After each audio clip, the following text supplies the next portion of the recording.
Hi, Hans. Hey, Stu. Nice to meet you. How are you? Nice to meet you too. Thank you for joining us today, and thank you for sharing your insights on e-commerce. Oh, happy to. Thanks for having me. Great. Maybe I could start with a brief introduction for the audience, and then we can get into some of the Q&A. Sounds good. Amazing. So Hans Tung is a managing partner at GGV Capital, focusing on early stage investments in internet and e-commerce ecosystems globally. He's consistently recognized among the top venture capital investors in the world, having been named to the Forbes Midas list 8 times since 2013 and named to the New York Times CB Insights top 100 venture capitalist lists 4 times. Hans has invested in 16 unicorns, many of them at the early stage, each now valued at more than $1 billion by definition.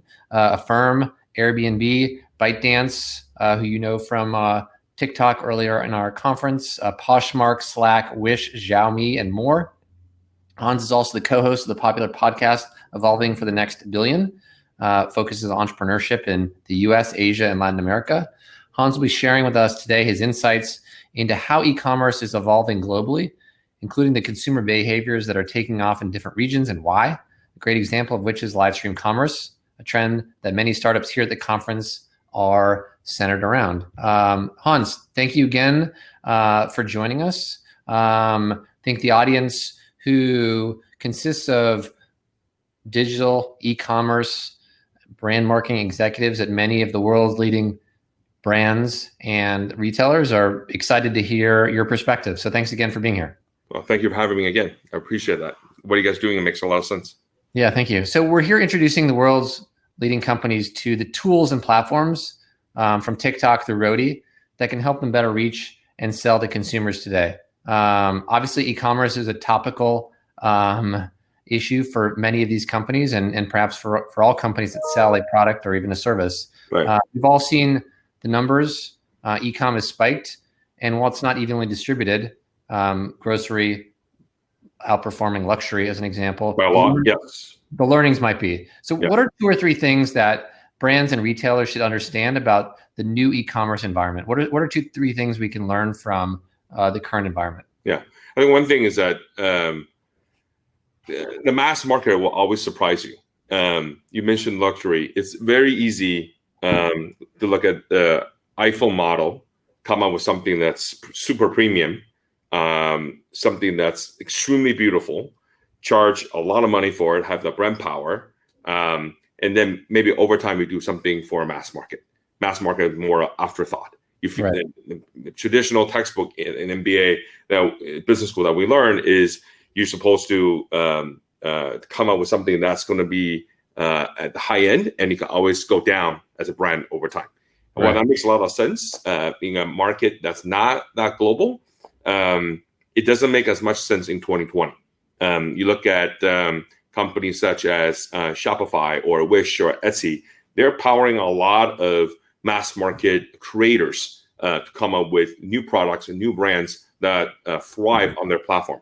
And even look at Uber as a company, when it's just Uber Black, it's very premium. But the Uber didn't become a super big company until they had Uber X. Didn't become much bigger until they had Uber Eats. So having multiple services, be able to service mass market well, is something that a brand should think about. And then leveraging new platforms as they emerge. We, being an investor in Musical.ly since 2015, helped to engineer the sale to ByteDance, and ByteDance combined TikTok and Musical.ly in 2018, 2019. And a lot of brands worry that it's too young. The users are too young, and therefore they don't want to ruin the brand by advertising on Musical.ly and TikTok. And obviously these platforms emerge and they become more mass market, and demographics diversify. Users get older, and by the time you want to do that, you're a bit late to the game. So not be afraid to experiment, even if the initial target users are not your core users, but learn, engage, and figure things out. By the time it's ready, you're already going to be a couple steps ahead of your peers to do that. So mass market, and not be afraid to try something new, even if initially it doesn't fit your demographics. Even if the users are too young, you should do that. Those are the 2 things I would advise brands to think about. And what about things that are new and it is your demographic, but it is subscale and risky. I mean, many of the world's biggest companies care about scale when it comes to channels. And so when it comes to trialing, new platforms or channels, whether it's TikTok or Cameo, there's some reticence because, the media team feels like, they can put money into, Facebook or Google, and it's going to return a lot more on a dollar value. So you make a lot of early stage investments, and maybe there's an analog here. How should big companies be thinking about new platforms from a novelty and nascency perspective? Right. You brought an excellent analogy. I think being an early stage venture VC is similar to brands trying to bet on early platforms. Our dollars are always going to be limited. Should we double down on Peloton instead? Should we double down on BigCommerce or Shopify instead? That's always a question you can justify. Shouldn't invest early because early you may lose money. Why don't you put on something that's working already to put more money into it? But unless you're willing to try a new platform, unless you're willing to try and bet on a new thing, you just don't. You'll be missing out if you don't. It also, when it becomes bigger, the cost is much higher to go into it. And so, just as early stage VC, we set aside a small pocket of money that we're willing to write smaller checks, C checks, into Series C, Series A investments. Maybe 50K, maybe 100K, maybe 250K, $500,000. We're willing to do that. Just make sure we learn the market, see how things are going.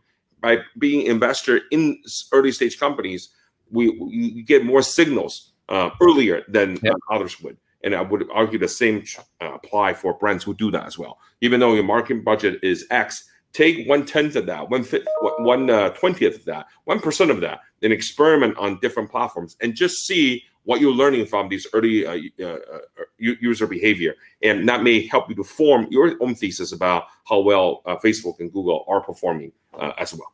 Yep. Yeah, it's not dissimilar from a fund. You take the money, instead of giving it to, like, say, a brand who cares about ROI and cares about meeting the quarter, you hold it, kind of at the marketing organization level and make small investments. And when you see signal, you put more money behind it. And if you don't see signal, the experiment wasn't expensive, and so you just move on. Learn. Learning is always good. And the platform that may not make it initially, or the founder that didn't have a successful immediately, if they're smart, they're good, they will continue to try. And I've seen the founders of Musical.ly, this wasn't their first startup. And you look at some of the other platforms have emerged. It's not the first rodeo. So by staying engaged in that community, you hear more. And the people who you work with will tell you more things. The people you back will share more industry insights with you. So you just end up getting a lot more intelligence than otherwise not engaging. Yep. So this is an e-commerce conference. And until a few weeks ago, I probably wouldn't have asked you about Peloton. But what's transpired between Lululemon and Mirror has opened up, I think, a lot of potential for these platforms beyond maybe what people thought they were primarily focused on. So how do you think about the potential for in-home fitness, not only as a hardware and a subscription service, but potentially as like media and also commerce? Yeah, I think when we backed John and Peloton team back in 2017, 2018, it was pretty clear that they're writing the convergence of wellness, of content, and then increasingly e-commerce. And NBC is an investor in Peloton before Peloton went public. So there is obviously that media element, starting with broadcasting. But over time, as more and more content emerge on that platform, there are ways to advertise as well. And so for brands, thinking about how to leverage any medium, any platform where users are spending time is important. And in the day, it's a game of eyeballs. You want to get in front of a consumer so that they see you, they remember you, and associate positively with your appearances. So I think that there's a lot more that can be done, converging on those, in the convergence of those trends. Wellness and mental health is increasingly a huge topic in our society, especially given the turbulent time and unprecedented time that we're in. So that this is going to be a trend that lasts for several years. And smart founders and small brands should be taking advantage of that trend. Yep. And it's one thing to see Peloton as a platform where people are spending, 45 minutes, an hour, maybe 2 hours a day, and They're, they can be served marketing and advertising. It's another thing to have a product-based brand buy one of those platforms.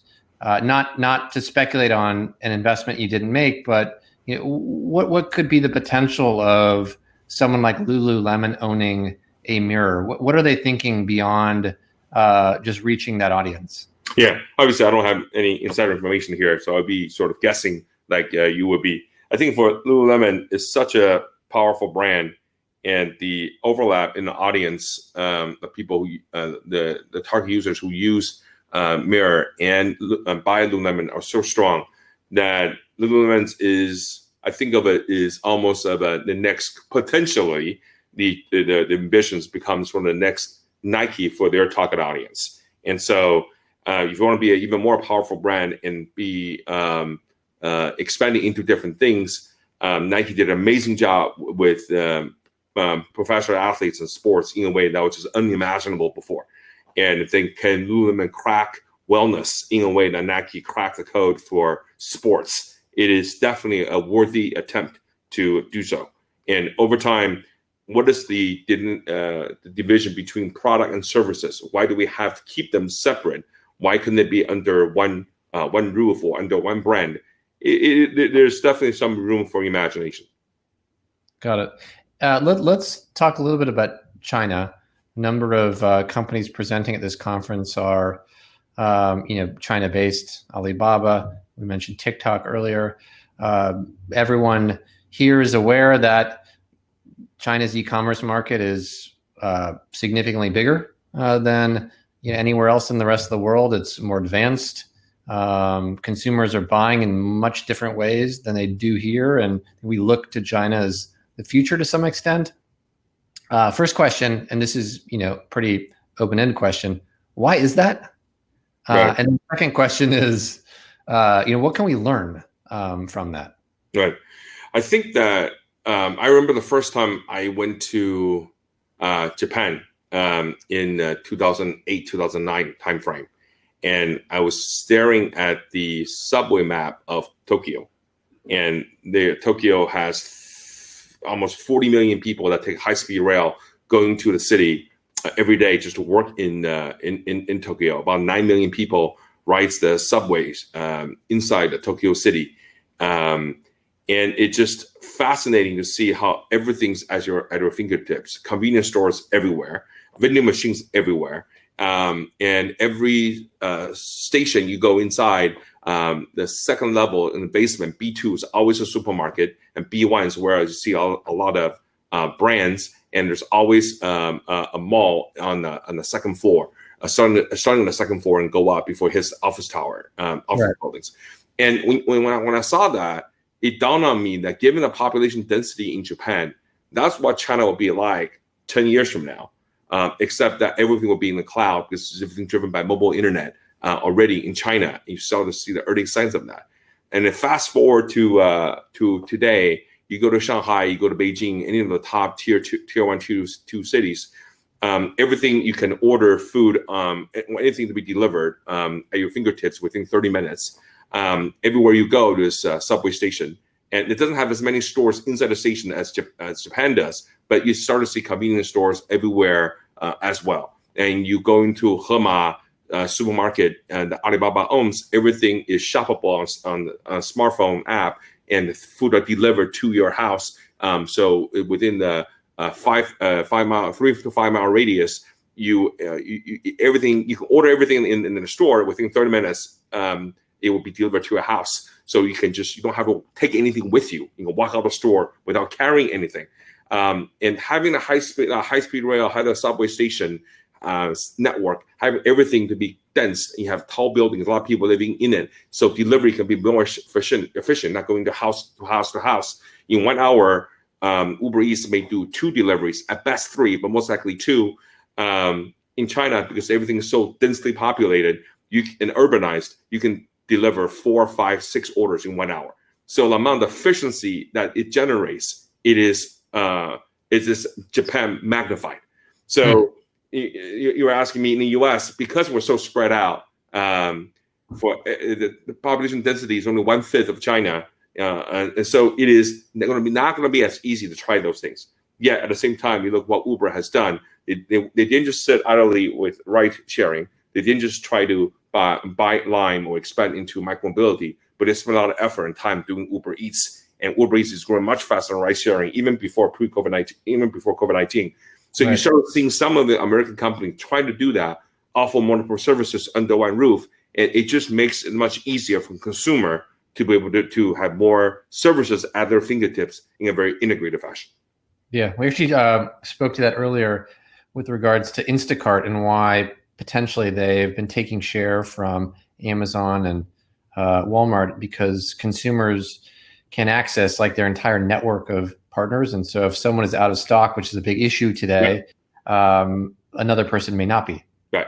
And that's an advantage from having aggregated like heterogeneous supply. Right. For e-commerce, COVID-19 is almost, I hate to use that word because it's extremely inappropriate in the current text we're in, but for e-commerce, it's almost a change agent. Because before, offline world worked very well in the US, probably the best in the world. So the need to adopt anything digital or mobile, have a mobile wallet. I mean, you go to the store, you don't expect to use Apple Pay to pay for anything. The store's not going to accept that. Right. Now everything changed. Now every store will accept Apple Pay because everybody has to do takeouts or delivery or both. So the speed of adoption on mobile wallet is unprecedented in the US, and it's the fastest growth we've ever seen in that category over the last decade. And we come on talking about how pre-COVID-19 Chinese mobile wallet market is 11-12x the size of US. That gap has shrunk during COVID-19. And so I think even post-COVID-19, people will be more used to use Apple Pay and different kind of payment, or even the cash app from Square, to be able to buy a lot of services. And that's just something that is almost unthinkable pre-COVID-19. Yep. I want to segue, and this is related to the conversation on density, but it's looking at it, I think, from the opposite perspective, which is that there are a number of very large Chinese e-commerce companies who are focused on lower tier cities. And I realize lower tier cities in China might mean very, very large cities. And so perhaps, this question doesn't hold, but is there something to be said for US brands focusing on customers, outside of the coasts who have different spending patterns and e-commerce experiences? Like, is there anything we can learn from what Alibaba and JD and some of those other companies do in focusing not on the biggest cities, but on some of the secondary, tertiary cities? Sure. A lower tier city in China will have at least 1 million people each. And in the US, that puts at the top 5, top 10 cities already. Obviously, GDP per capita is lower. In the US, GDP per capita is about $50,000 per person per year. And in China, lower tier city will still have about 7,000 ish in that range. So it is a mind-boggling. The GDP for each lower tier city is extremely impressive.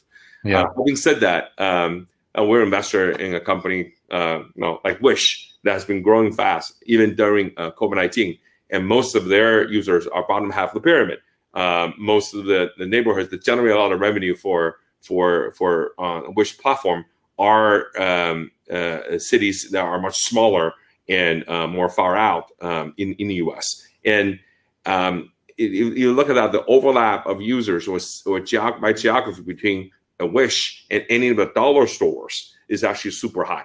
And it's if you look at in physical retail in the US, the fastest growing segment is dollar store chains in the US. And a lot of people don't talk about Dollar General very much, but that's the growth that they have is faster than anyone in the US except maybe Amazon in the physical world. And so it is in a world that's increasingly polarized, unfortunately, politically, from a sort of a business standpoint, how to serve that bottom half of the pyramid and do that well is extremely important and for brands over time. Got it. One of the things that we've seen a lot of at this conference thus far is live streaming, which is new to the US, but not that new elsewhere. What are some of the more innovative models you've seen for selling to consumers, whether it's in China, whether it's in the US, whether it's in South America? What are people, what's the leading edge of e-commerce, whether it's from a discovery perspective, an engagement perspective, or actually, facilitating a transaction? Yeah.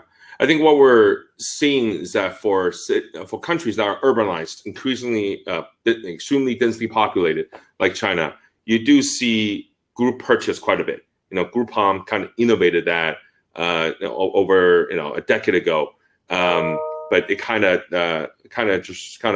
and I wouldn't say bottom out, but it's kind of become a thing after a few years. But in China, it stayed because the delivery system has caught up. And in a typical community in China may have 20 buildings. Each building could be somewhere between 30 to 50 floors in height. And on each floor, you may have anywhere between 4 to 8 units. So imagine delivering to a community that has 5,000 to 10,000 people living in that complex, a community of complexes. You can do a lot of deliveries in a short period of time. And it's so easy to get around. And as such, doing group purchase becomes easier because you can aggregate orders and deliver more with fewer delivery trips. And so we start to see a lot of group purchase not just happen on an open platform, but increasingly being serviced around communities and cities and districts and regions.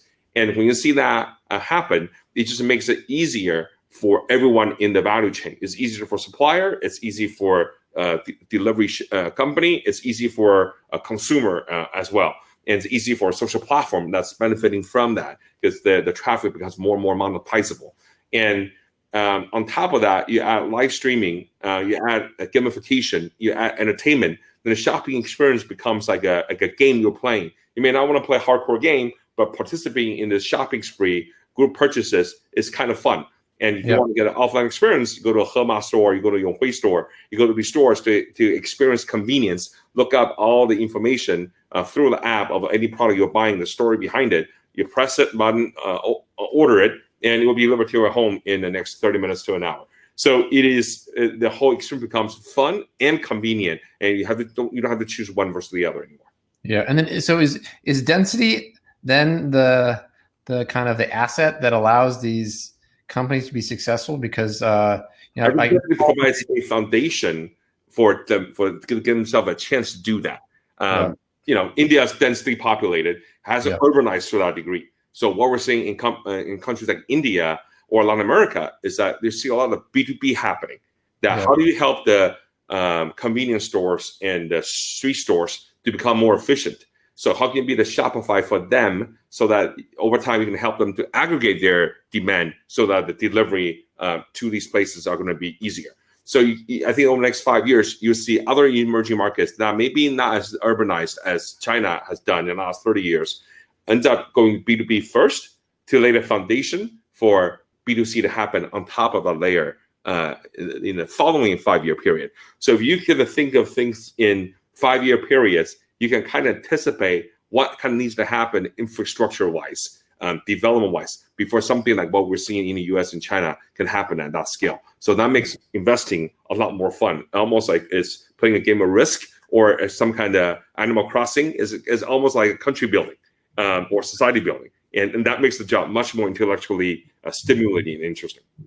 Got it. And then so in South America, where there is density, but you don't have this urbanization or verticalization, maybe is the way to think about it.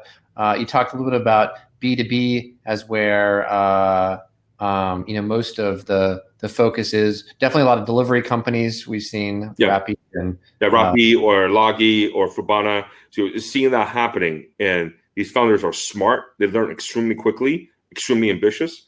We actually host more founders in Silicon Valley in Beijing/Shanghai than we're probably one of the top firms that can say that. So we see the teams coming from Latin America, from Southeast Asia, from India, into Beijing, into Shanghai, into San Francisco, into Silicon Valley.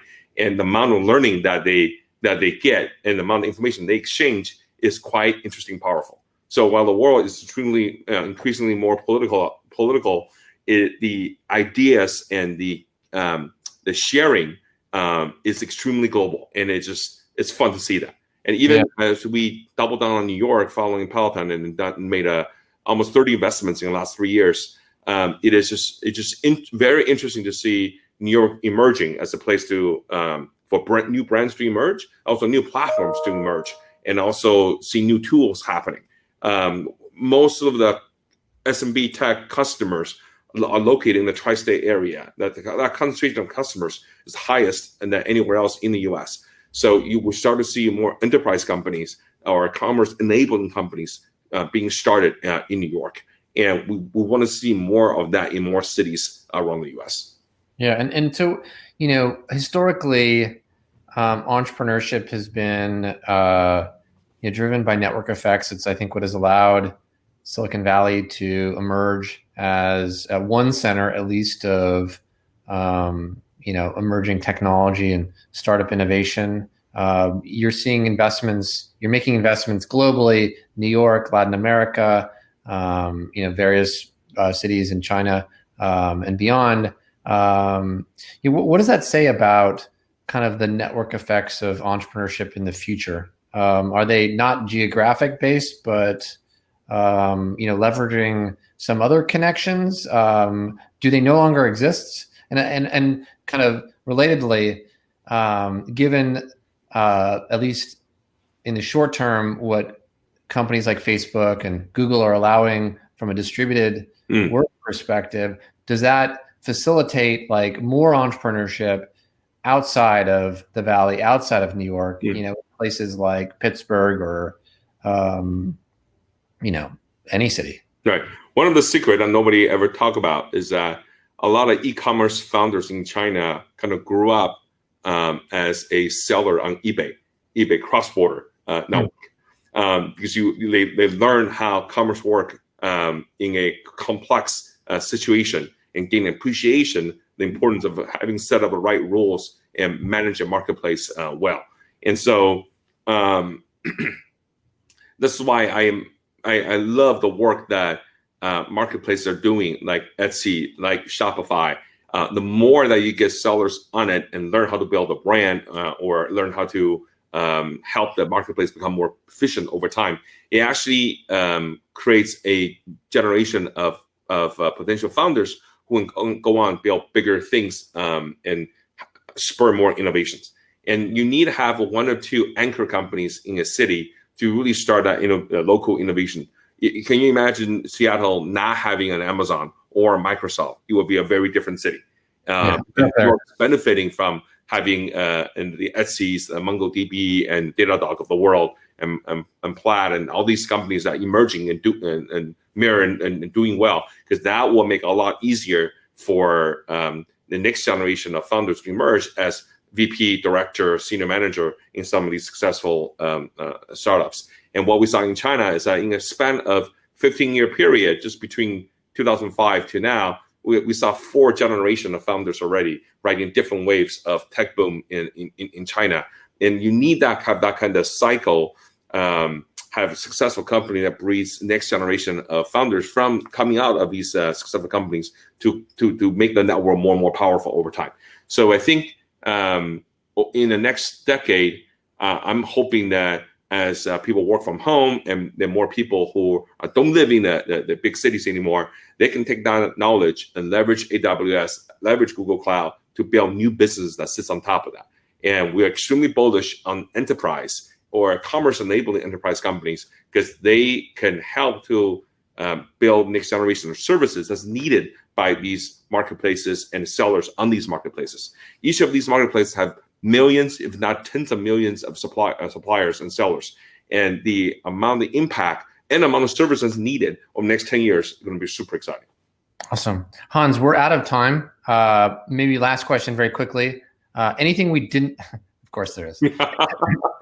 Anything we didn't touch on that you just want to note before we go? And sure. I just want to note I'm very appreciative of your time, and so is the audience. No, appreciate your questions. They're very well thought out. One thing that I haven't mentioned is that COVID-19 is a super tough time, and now with what's happening in our society with Black Lives Matter. There's a lot of movement and protests going on that's needed, and get people talking again and trying to make a difference. So we definitely want to be part of that. GGV wants to be part of the solution to do that. At the same time, I want to remind people that now is actually when the next cycle of great companies get built. We invested in Alibaba in 2003, before SARS happened in China. And during SARS, Alibaba launched Taobao, which eventually helped to start Tmall. And the rest is history. And Alibaba go on to become a huge company from $180 million when we invested in 2003 to over $500 billion today. And back then they only had 5 months of cash runway. We featured the CEO of Alibaba.com on our podcast before, Savio Kwon. It's worth a lesson. Even during tough time, don't. It's easy to have despair, and it's easy to feel like the world's ending. And people should get help to do that, because it is extremely important.